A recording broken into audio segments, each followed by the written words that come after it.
We have all heard of the absolute tragedy that plagued the set of 1994's The Crow when star Brandon Lee was accidentally killed by a live round inside of a prop gun. But what if I told you that you don't know the half of it?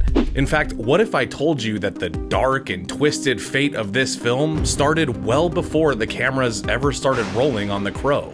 Because folks, it did. Victims, aren't we all? In today's episode, we are going to break down the tragic real-life events of The Crow's creator, James O'Barr, and how the endless stream of bad luck in his life went on to inspire one of the most beloved films in cinema history. I decided, well, I'll find this vehicle, which was The Crow, to vent all this anger and frustration and rage. This is the story of James O'Barr and what really happened to the cursed IP that is The Crow.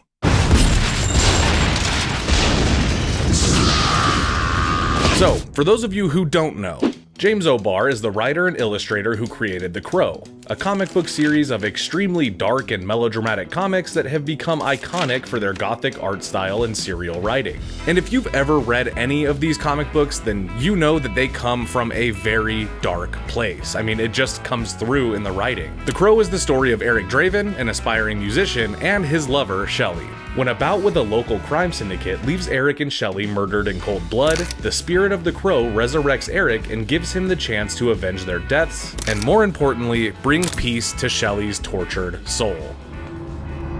Dark, right? So where did the inspiration for this disturbing and heartbreaking, yet tender and emotionally thorough comic book come from? Well, let's rewind the clocks back to the late 1970s when James O'Barr was just a young adult. The young artist had a rough go at life that started from childhood. The only thing that he did have going for him is that he was in love. O'Barr's fiancée, a young woman named Beverly, was the light of O'Barr's life and the inspiration for all of the light in his work. And when I was 16, I met this girl, and she was like an angel to me. I mean, she was just, absolutely everything I'd ever wanted. And I thought, I did it. I got to the end of the race. I got, for not caving in, for not surrendering, for, fighting through that 16 years of difficulty. I finally got to the end, and I've got the prize. Unfortunately, before they could get married and properly start a life together, Beverly was killed in a car accident by a drunk driver. I don't know if I actually believed in a God, but if I did, then I really felt betrayed by him. That, why make this beautiful, perfect flower and then just trample it afterwards? What was the point in that? What was the meaning of that? This left O'Barr feeling completely alone, and that loneliness was all too familiar to him. See, O'Barr was raised as an orphan after his mother, an addict, couldn't provide proper care for him. He had a hard run at life, and Beverly was his reason to endure and keep seeking something better. And with that being taken away from him, O'Barr was only left with the darkness inside of him. I love you. Say that again. I love you. In the early 80s, O'Barr joins the Marines, and he gets a cool job illustrating and writing training material for the USMC. This would become O'Barr's first paid job in the art industry. But drawing these instructional pamphlets for the military was not the cure for the loneliness and grief that he carried with him after Beverly's death. So, during his time in the USMC, he starts working on a story all of his own.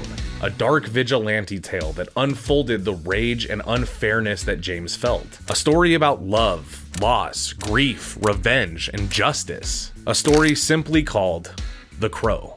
And originally in writing this story, O'Barr didn't intend for it to be published. He wrote it as both a therapeutic exercise to get his grief out and a passion project that would allow him to channel his rage into something productive and creative and ultimately beautiful. And you can really feel this in the writing of the character Eric Draven. The character is an artist who, despite life's many challenges, finds the will to create art and endure the pain of living, all in hopes to make a life worth living for his lover, Shelley. I saw her.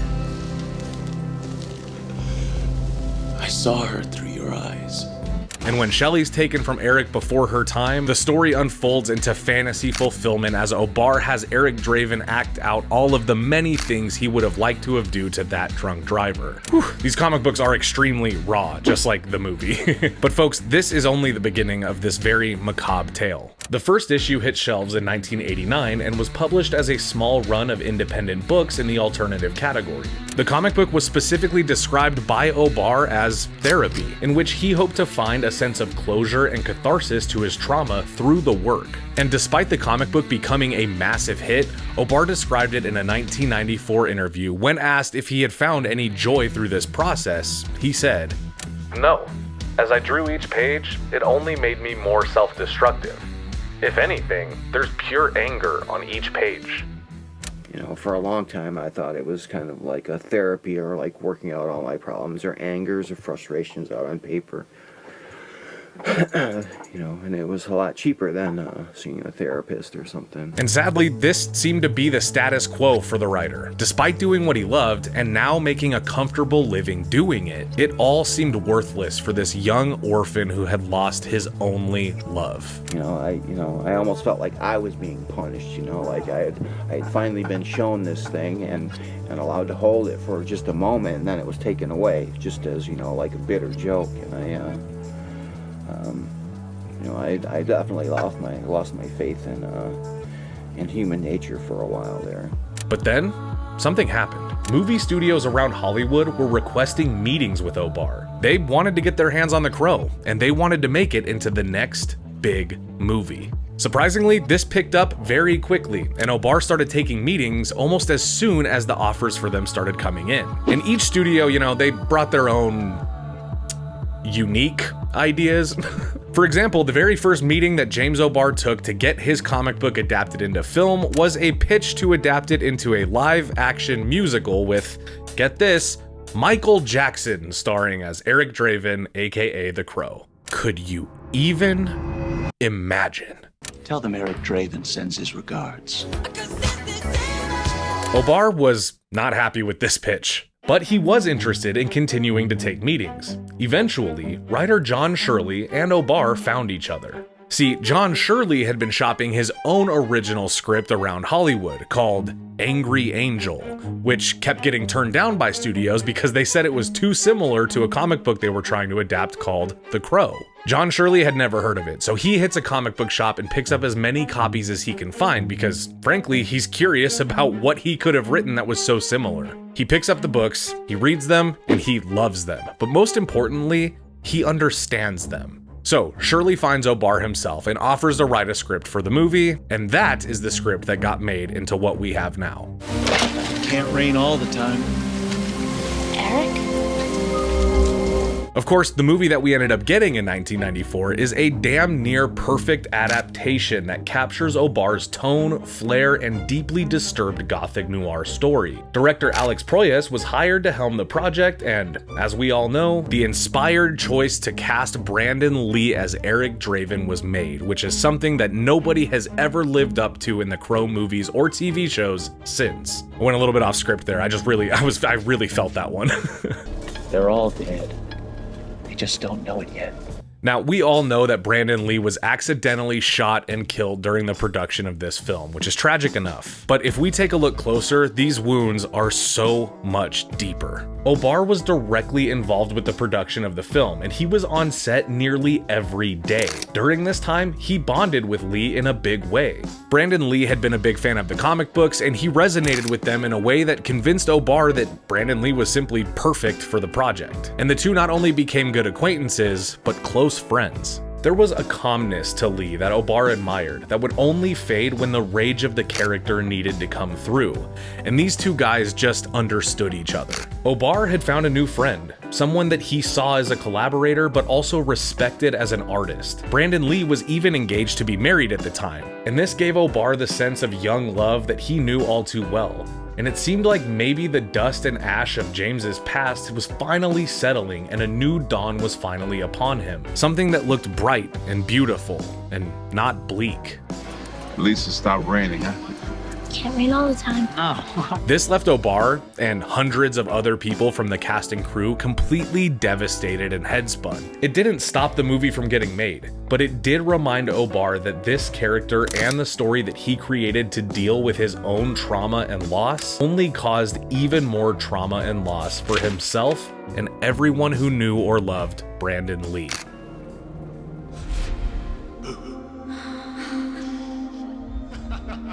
Obviously, none of this was O'Barr's doing. Obviously, none of this was O'Barr's fault. And if you were to ask him now, I'm sure that he would say that he doesn't feel personally responsible for any of these tragedies. But at the time, you can imagine how a young artist who created this therapy project to help him with his own problems seemed to just create more problems. But through all of that pain and through all of that trauma and through every sacrifice and stiff lip that James O'Barr had to endure, the most beautiful thing that came from it is a movie that will last in the zeitgeist forever, and a movie that we love and for the last over 30 years has allowed for the legacy of The Crow, the legacy of Brandon Lee, and the legacy of James O'Barr's beloved Beverly to live on. Mother is the name for God on the lips and hearts of all children. So while The Crow is a tragic character from behind the scenes, on the page, and on film, this Halloween season, we are going to be honoring every sacrifice that was made to create it by watching and rewatching The Crow. And that is what really happened to the cursed IP that is James O'Barr's The Crow. You know, I mean, they're still making movies, and hopefully somewhere in the future there is another good Crow movie to be seen. But until we get there, I'm just glad we have this one. Rest in peace, Brandon Lee. Rest in peace to Beverly. And rest in peace to anybody who doesn't like this movie, because I'm fucking coming for you. So when I was younger, I found it was best to just, be quiet, don't draw attention to yourself, just kind of go over into the corner and entertain yourself for a while and try not to bring anything bad down on yourself. And in fact, I'm sure some of these families that I went with thought I was retarded or something because I never said a word and I didn't interact with anybody. I just kind of stayed to myself. So as a result of that, I didn't have very good communication skills as I grew up, and as a result of that, I learned to express myself on paper. Thank you for clicking on our video, everybody. If you like what you saw here, please make sure you like the video and subscribe and share with your friends who like this sort of content. JoBlo was created by movie fans for movie fans, and we appreciate your support.